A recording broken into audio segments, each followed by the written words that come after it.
Hey. Hi everyone. Great. Okay, so thank you all for joining us today. This is really exciting. I'm Julia and founder of Thrivhers.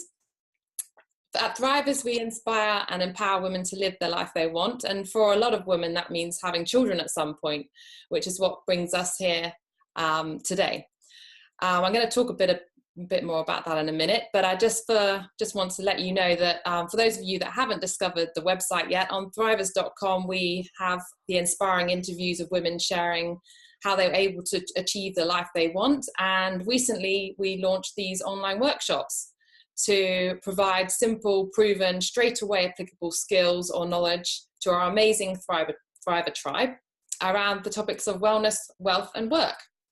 So today our workshop is in partnership with the amazing fertility expert Claire Grullemans, how to increase your chances of conceiving for now or for the future, whenever you're ready. Now, I really wanted to bring this workshop to life because I'm going to share with you my personal experience. So I was married last year and we realized that trying to conceive isn't as easily as we initially thought. And since having our own struggles and having this conversation with many other women, I found that it was actually a much bigger issue than just what we discovered. And yeah, it can be hard sometimes. So I really wanted to bring this to women, because obviously that is a goal for a lot of us. And then I found out from Claire, from speaking to Claire leading up to this this workshop, that actually there are things we can do before, even when we're not ready. So I thought that was really, really empowering. So I was like, let's do this. And yes, so before I introduce Claire, I want to make sure everyone is happy with this Q&A platform, because the great thing about this is that you can ask any question you like to the expert, and Claire's going to try and answer as many questions as possible after the initial talk. So if you are feeling brave, if you just want to, if you can just look at the little Q&A icon at the bottom, you can ask any questions there. And if you have something that comes up during the talk, then just feel free just to add it to the Q&A and we'll get round to it after the talk. Otherwise, and also just so you know that those question and answers, only Claire and myself can see them. And if you want to ask something anonymously, because this topic obviously can be very sensitive. So yeah, we just want to make sure you feel like you're in a safe environment, and yeah, everything is accepted here. So yeah, you can either use the chat or you can use this Q&A feature. For those watching this later, we're going to be making this recording available to all our loyal subscribers. So you can sit back and relax, maybe with a tea or wine, and maybe you can join us next time, because the great thing about these workshops is that if you can participate and yeah, get your burning questions to the expert and hopefully leave feeling a bit more empowered about actions you can take from this. So now what we've all been waiting for, I'm going to hand over to our incredible guest today, Claire.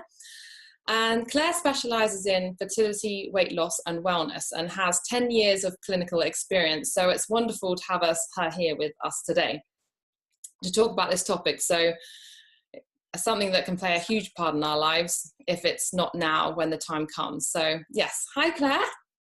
Hi guys, hi Julia. Thank you for the introduction. I'm really excited to be here chatting to everyone about a topic that I am really passionate about.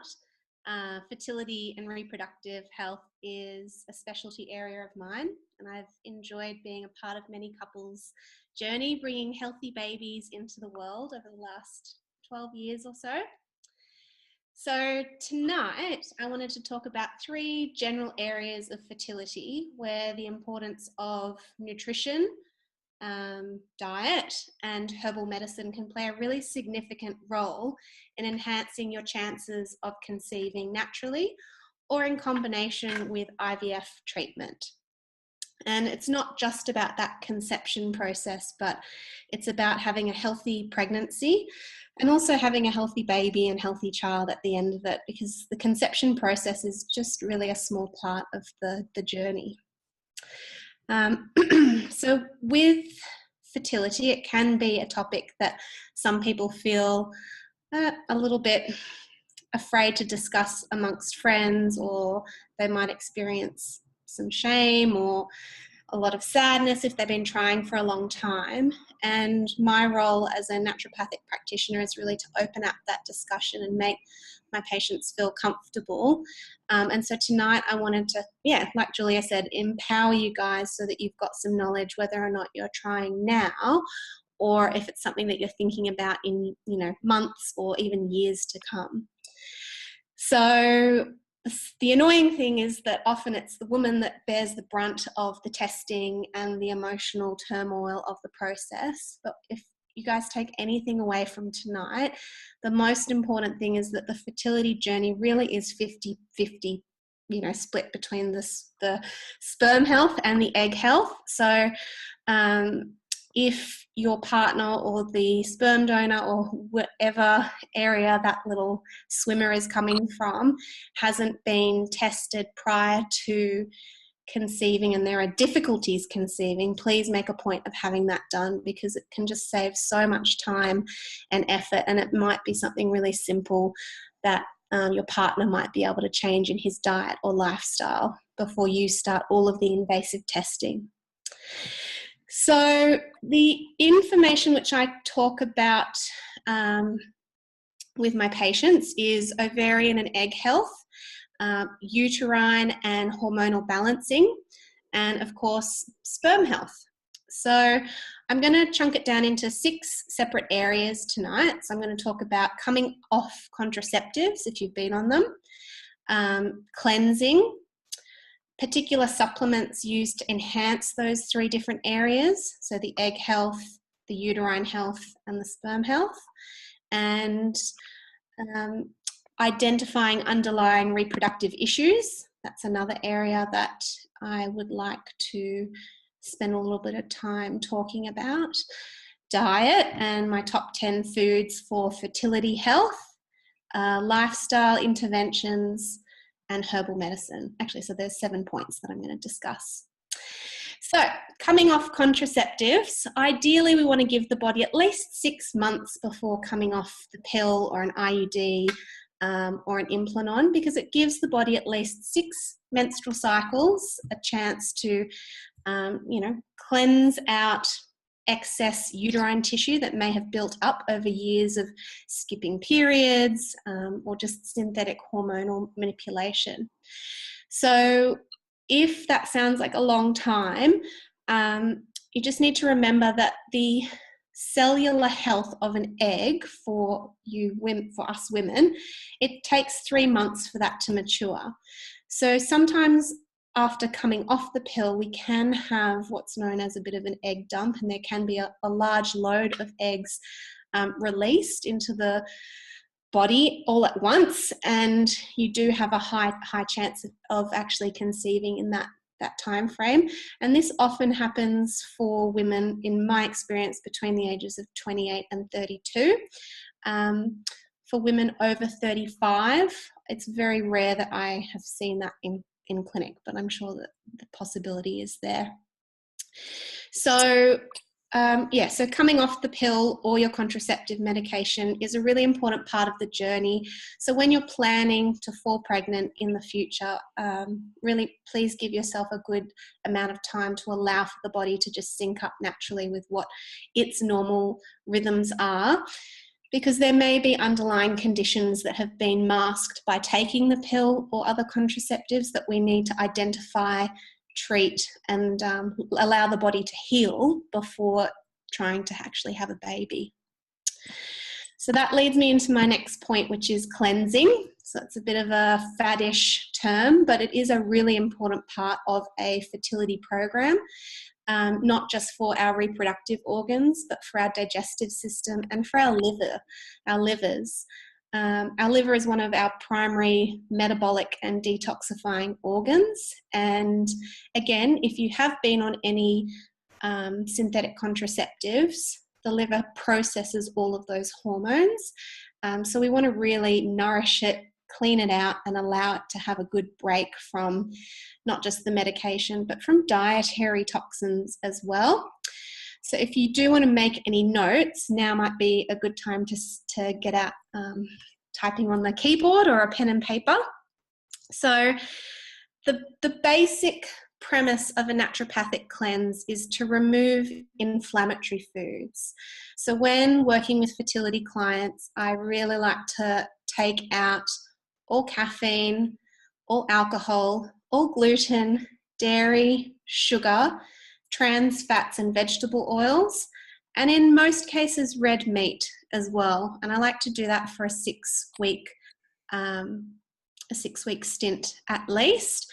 And in some cases, if there's an underlying condition like polycystic ovaries or fibroids, or for men's poor morphology or poor sperm count, we want to do it for up to 3 months if possible, which might sound scary, but it just really does help enhance the chances.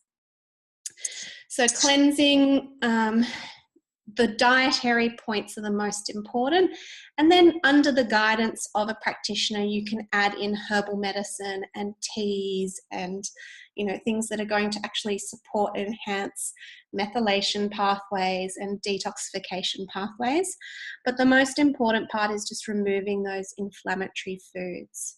So again, that's caffeine, alcohol, gluten, dairy, refined sugars, trans fats or vegetable oils, and in some cases red meat.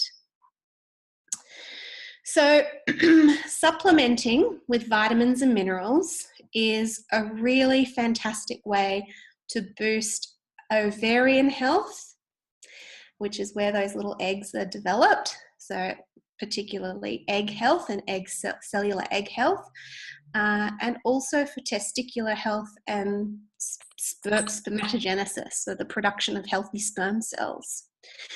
So, excuse me, I just wanted to give you an example of a few supplements that I would be recommending for patients that are 90% of the time safe.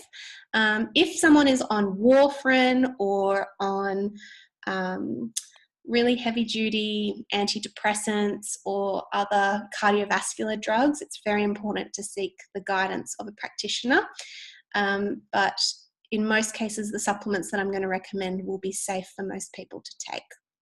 So for a woman, a vitamin E supplement of 1,000 micrograms or higher, vitamin C, 1,000 milligrams a day, coenzyme Q10, omega-3, preferably a good quality fish oil, a prenatal multivitamin that contains folinic acid and iodine, and zinc.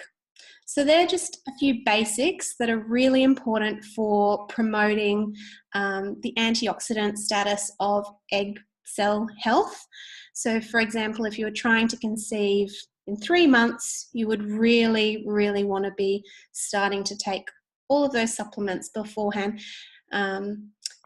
particularly if over the age of 35. So the coenzyme Q10 is one of the most powerful antioxidants for egg health. So just remember that all of those are the basics. There are many more that we can add into the regime, and there are many doses that we can change around, but starting with the vitamin E, the vitamin C, the coenzyme Q10, the omega-3, the prenatal multi that contains folinic acid and iodine, and a zinc supplement. So for a man, the most important nutrients that we want him taking are selenium, zinc, again coenzyme Q10, fish oil, and acetyl L-carnitine. And these nutrients are again kind of the baseline of what's important for the motility, the speed of the sperm, the morphology, the shape of the sperm, and the count. So when we're looking at a semen analysis or a sperm analysis, they're the parameters that we want to see above average in the ranges. We don't want any of them in the low parameters. And I can tell you from years of experience that supplementing with those things can make a huge difference. So I really like to get all of my male patients onto a good combination of those nutrients.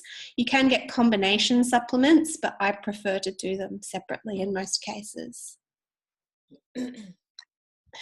So a little bit about identifying underlying reproductive issues, because this is often one of the causes, well, it's, I guess, the major cause for infertility, is that there is going to be a reproductive issue, whether that's with the woman's health or the man's health.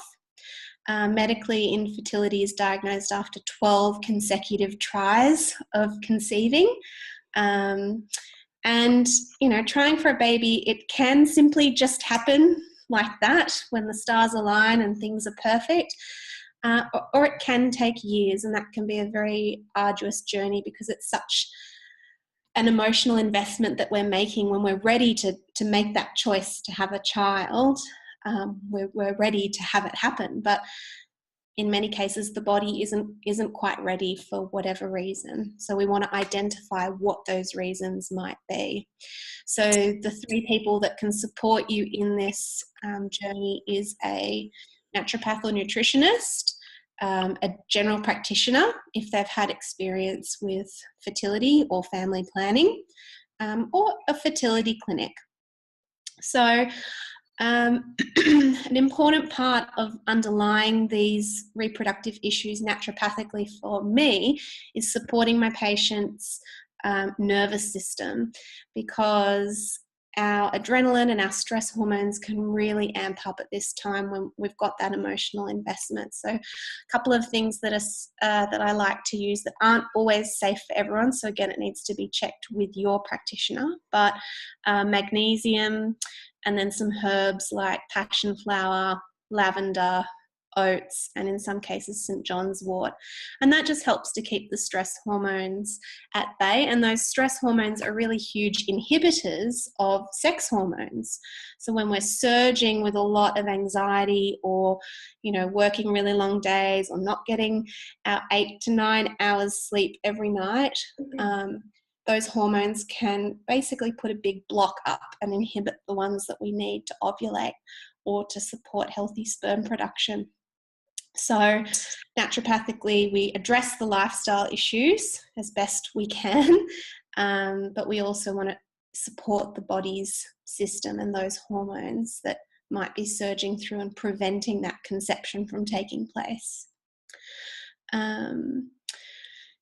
So yeah, I think I'm not going to go into a lot of detail about all the different reasons why people may be having difficulty conceiving, but if you wanted to ask me any personal questions about specific conditions, I'm happy to do that. Clinically, in my clinic in Sydney, the most common things that I see that inhibit conception are polycystic ovaries, poor sperm health, and stress. So, you know, looking at those three areas, there's always, you know, there can be very complicated and very intricate details that need to be looked at by a team of specialists, and genetics and all of that can play a huge role in infertility. But it's quite specialized, so I will leave that. If someone has a question, they can ask me about that later. Okay, so diet. I mentioned the cleanse earlier, so eliminating the gluten, dairy, sugar, caffeine, alcohol, trans vegetable fats, and red meats. So that's to give the body a rest, to allow for abundant amounts of fresh fruit and vegetables to ingest inside your beautiful bodies. So basically, with fertility, you really want to be getting a good, 6 to 7 cups of vegetables a day. And that could be in soups, in salads, in casseroles, smoothies, or even as a snack, eating a carrot instead of a piece of fruit, or having a cucumber with some hummus. All of those things, those ways are really great ways to get those 7 cups of vegetables per day. And by cutting out all the other snack foods, often we allow for the space for those foods to make their way in. So I'll just list off my top 10 organic foods for fertility for you guys to be jam-packing into your diets. Number 1 are eggs. They are like a little fertility multivitamin for both men and women, so they're a good one to get into your diet daily. Oily fish including mackerel, sardines, and anchovies. Brassica vegetables, so they're your broccolis, cauliflowers, asparagus, cooked kale, cabbage, etc. They're really important for fertility because they help to really regulate estrogen, and if there's excess estrogen or deficient, it really helps the liver to deal with that. Berries, all kinds, high in antioxidants and proanthocyanidins and all the things that are going to support healthy ovarian function. Bone broth, so whether that's chicken or beef, such a nutritive, soothing thing for the digestive system, great for the nervous system, and amazing for your for your gut health. And if there are problems with your gut health, you may have problems absorbing vitamins and minerals. And that could be one of the reasons that the fertility issues are rearing their ugly heads. So we want to always support the gut when we're working with fertility as well. So bone broth is a very important one to have in the diet. Avocado, because of its high vitamin E content. Activated nuts, in particular almonds, Brazil nuts and walnuts. Yellow and orange foods because of the beta carotene and vitamin A, very important for both egg and sperm health. So there are things like pumpkins, carrots, sweet potatoes, yellow capsicum, squash, citrus fruits. Leafy green vegetables, so our spinach, watercress, again cooked kale, rocket, bok choy. They're very high in folate, in the active form of folate. So you can be making up a green smoothie and putting a cup of that in with some citrus and maybe some frozen bone broth ice cubes, and that might sound disgusting to some of you, but you can, flavor it up with some kefir and some vanilla and make it tasty. And the last one on that list are herbs and spices. And the reason why they're on there is they are really nutrient-dense foods. They've got lots of vitamins and minerals in them, and also a lot of phytochemicals. So, actual medicinal actions of herbs, like you would have heard that turmeric is anti-inflammatory and garlic is immune enhancing and ginger is also anti-inflammatory. So we really want to be getting those fresh herbs and spices, and dried spices as well. We want those in the diet every day. Okay, so eating a diet rich in these foods for a minimum of 6 weeks will really help to support the healthy growth of the egg and the sperm cells. It's going to support your digestive system, your nervous system, energize you as well. And if you're trying to conceive, you want to be having lots of sex, and if you're having lots of sex, you need lots of energy. So having like a really good diet will really promote all of those factors. So 2 more little points to run through, and I'll go through the lifestyle one briefly because it's very personal. Everyone's different, but I think the important thing to remember is that we want both partners to take on whatever changes are going on with the diet and the lifestyle. So that just enhances the chances for that healthy baby to be produced and nurtured and born. But keeping stress levels low in whatever capacity you do, keep it low so long as it's not drug and alcohol related. So whether that means getting a massage a couple of times a month, or having a nice warm bath with essential oils, doing some meditation or yoga, or having lots of sex, or whatever it is, we want to make sure that those things are factoring in this time. And lots of laughter and joy in the household is also really important, really, really important. Just one little note on exercise. Cycling for men is a big no-no. We really don't want to be generating heat in the groin area.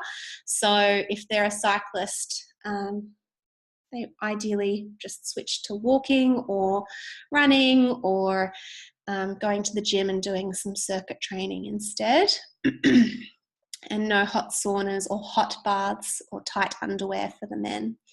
And for women, over-exercising is just as damaging as under-exercising. So please keep your exercise, certainly less than an hour a day. My general recommendation is 4 exercise sessions per week, and that's a combination of cardio and low intensity. So the last point I wanted to just run through is a little bit about herbal medicine and why it can be such a successful and powerful tool for us naturopaths to use for fertility. I've used it and I've had wildly successful results for couples that have been taking their herbs in combination with their lifestyle and their dietary changes, in particular for conditions such as polycystic ovaries, fibroids, and anovulation, so not ovulating. And for women over the age of 30, there's a herb that I like to use called Tribulus, and that's a very good ovulation inductor. But again, it needs to be prescribed by a practitioner, good quality, and there's particular times in your cycle when you want to take it, so they can help you with that. Another herb which is great for both men and women during conception or preconception is Withania. And the reason why is that it's a whole body tonic, it's a nervine, it's good for the nervous system, it's great for reducing stress in the body.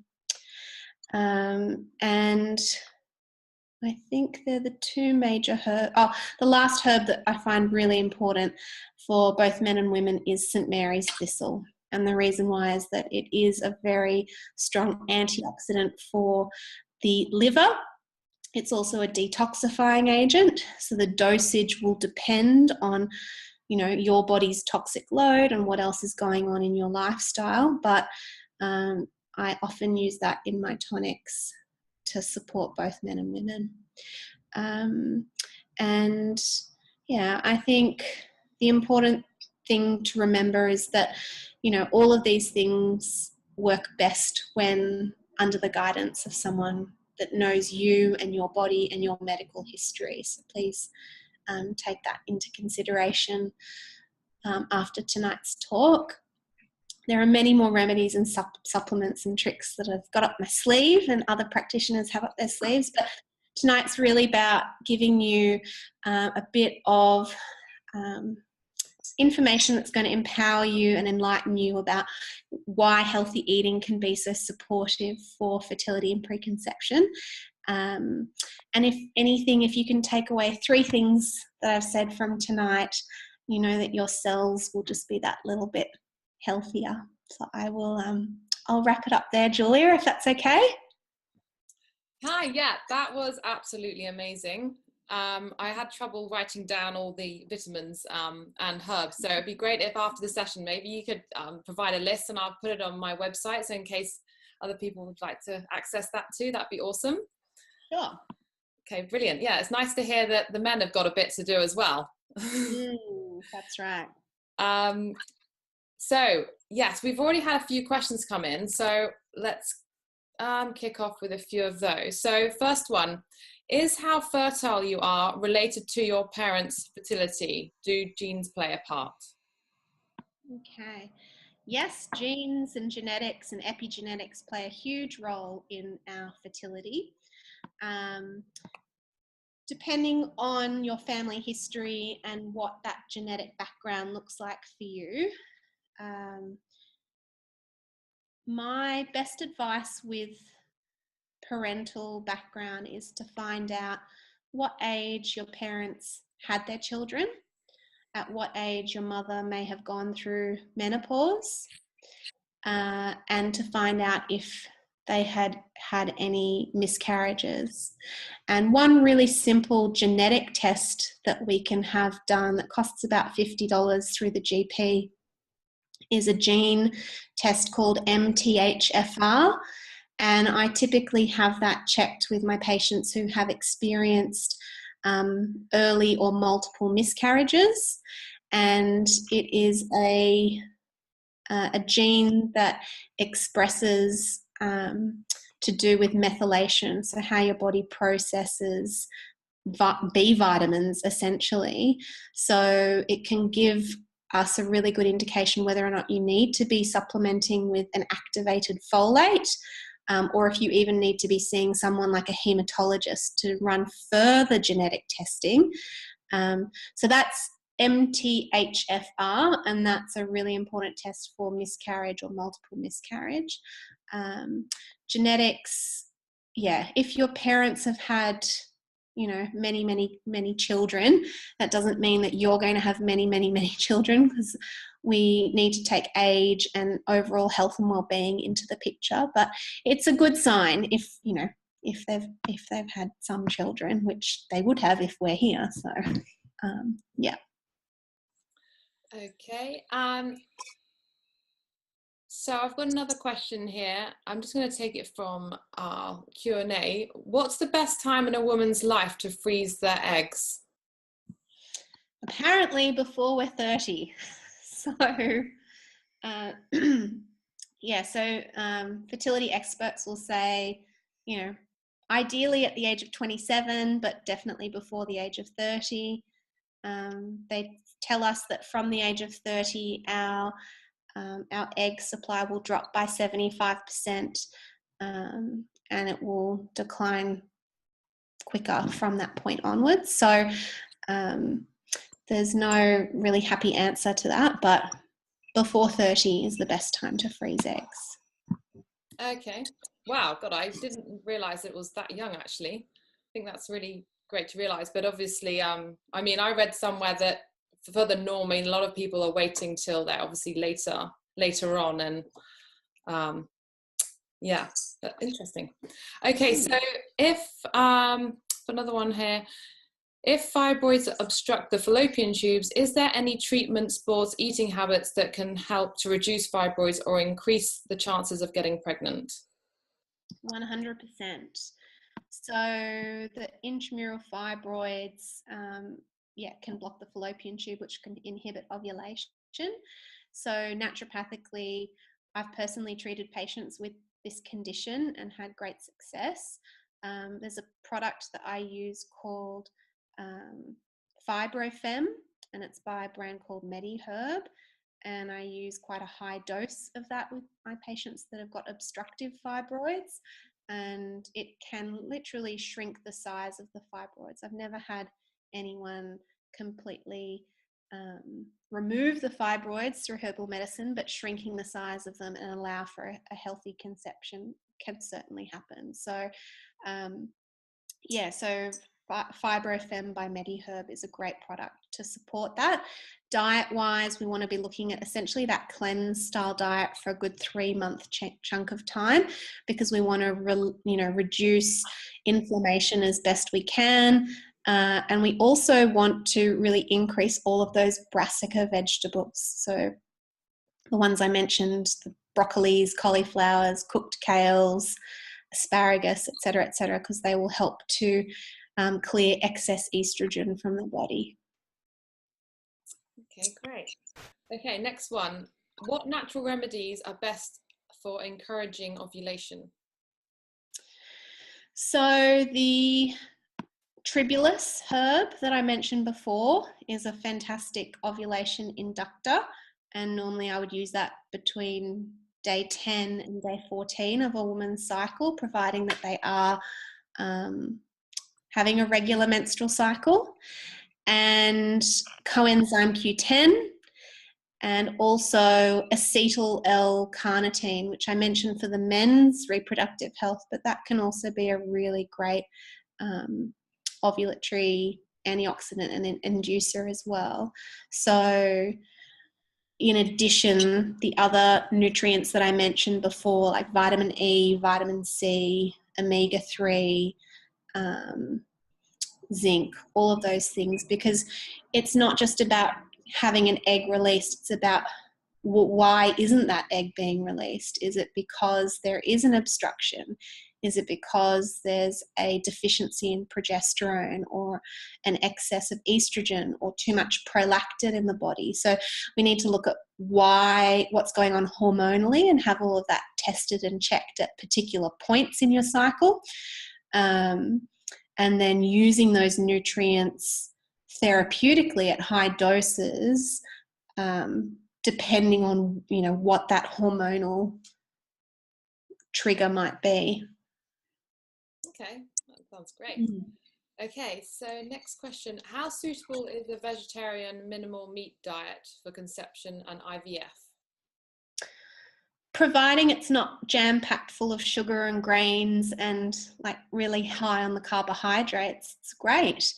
Eggs and fish, obviously probably more pescatarian, but a vegetarian diet, so long as there's still plenty of good fats in there, so lots of avocado, coconut oil, nuts and seeds, fermented foods like tempeh and kimchi, all of those things which we want to be getting in our diet anyway, just really making sure that for a vegetarian, the vegetarian protein sources are still there in high levels, and typically I'd say that eggs and black beans and tempeh are the best way to do that. Okay, brilliant. We did have a question earlier on about ingredients and meals, and I know you went through that to help ovulation and conception. Is there somewhere on your website or something where people can look up recipes that include those? I don't have a lot of recipes on my website. There is a recipe section which people can find. I will be uploading my talk from tonight onto my website, so you guys can access all of that information there. But to be honest, the Pete Evans website with recipes is fantastic for fertility, I have to say. So I would use that as a resource. Also Sarah Wilson, I Quit Sugar, and also Lola Berry. A lot of her cookbooks are fantastic for fertility, just so long as there's not, I think she still uses some sweeteners and sauces and things, so just omit those from the recipes. Brilliant. Someone's asked, can you just repeat the stress, the reducing stress vitamins that you were saying about? Yeah, so magnesium, using a magnesium powder and taking that at nighttime after dinner is a great way to help to support cortisol balance. And then I use a combination of herbal medicines, so things like lavender, passion flower, oats, St. John's wort. B vitamins are very important as well, but taking them in the morning. But if you were taking a really good quality prenatal multi, there should be adequate amounts of Bs in there to support the body's stress response. Okay. Got a question. If you're over 30 and you've just began trying, how long do you think you should try for till you consider IVF? Such a personal question, but it's really up to the individual. I wouldn't be able to tell you at what point you should go down that road. I, of course, am going to advocate for trying naturally and really identifying any underlying causes before jumping straight into hormonal therapy. I've had, a lot of patients come to me that have tried twice or 3 times and they haven't conceived, and they're 30 or above, and they've straight away gone to the fertility specialist and started the IVF process, which is fine. And then I've had patients that haven't done that and they've come to me and we've worked naturopathically. And again, everyone's situation is so different. So I think the support of an IVF clinic is great because the testing that they provide is really comprehensive, and the specialists there are, really knowledgeable, and they can certainly help with that diagnostic process. My only concern is that they do have an agenda, and they do make a lot of money from their services. So really starting from the bare minimum of what they offer. So whether that's ovulation tracking as a first point, and then potentially ovulation induction, and then maybe actually IUI or IVF, rather than straight away getting onto all of those intensive hormones right from the get-go, because in some cases it's unnecessary and it's very stressful on the body to go through, 2 or 3 or 5 or 6 or 10 rounds of that to find out that it wasn't going to be the best path. But I think it's a great service and we're really lucky to have it. But I would recommend trying something a little bit natural for the first sort of 3 to 6 months if you can wait that long. Yeah. Okay. Someone's asked, are all vitamin supplements fine still to take after conception or only when trying? No. So we don't want to take everything once we've conceived, particularly herbal medicine. So most of those things we want to stop. Withania is a really nice, safe one that we can continue to take during pregnancy to support stress and keep the body well nourished.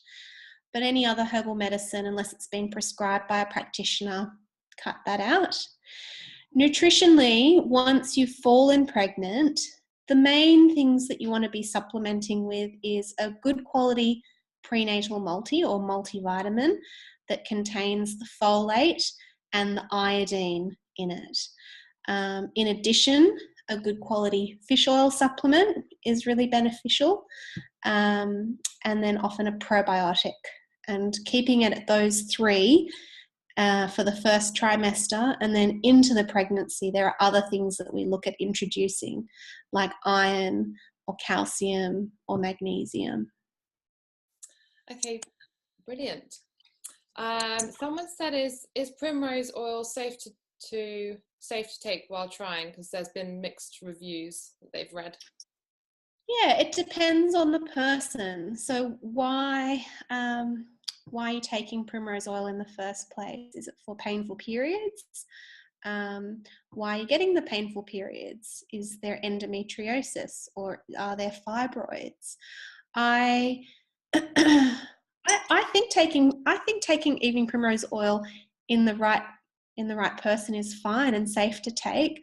I just wouldn't be taking high doses, so maybe 1 or 2 capsules a day, and then once you've conceived, probably stopping that. Okay, we're coming very close to the end. I'll just quickly, there's one that's just come in. Is it possible to bring really bad sperm quality up to normal levels through natural methods? It's the best way to bring sperm health back. There's not really any alternative.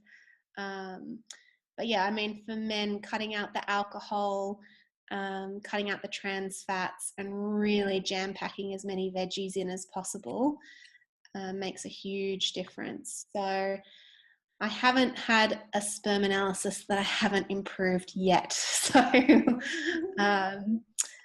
so I can confidently say that yes, you can bring really bad sperm health up to scratch. Okay, brilliant. And someone has actually asked how much are your services.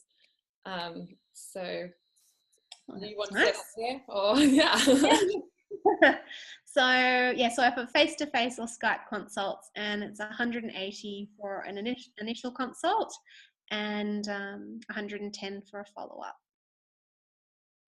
Okay, brilliant. Well, thank you so much, Claire. That was so interesting. I mean, you can read so much stuff on the internet. It's a bit like it's a bit overwhelming, but you really clarified a lot of great ways, especially naturally. There's so much we can do naturally, I think, before going down another route. So that's really great. And so we're going to be making this video available if you want to look at it later, and also we'll get a list together of all those supplements we can take. So I think there's some really important things there. Mm-hmm. And so thank you Claire so much for joining us for that. That was amazing. Thank you for having me. It's fun to be here. And yeah, Claire's actually is actually pregnant, so we know that the methods work. So brilliant. And for anyone who's interested, we've got another workshop in finance in 2 weeks' time, where we're going to be looking at your spending. You can actually download a sheet before. If you sign up to our workshop, then you can get the Money Smart sheet and put in all your spending habits. And then our next expert's going to actually go through that and really identify where we're spending and maybe where we could be cutting back. And also from an empowering part, what is really, what are our financial goals and what we can be doing to make sure we achieve those. So that's really, really exciting. So yeah, we look forward to seeing you there. And thank you so much for all of our attendees for joining us. That was really great.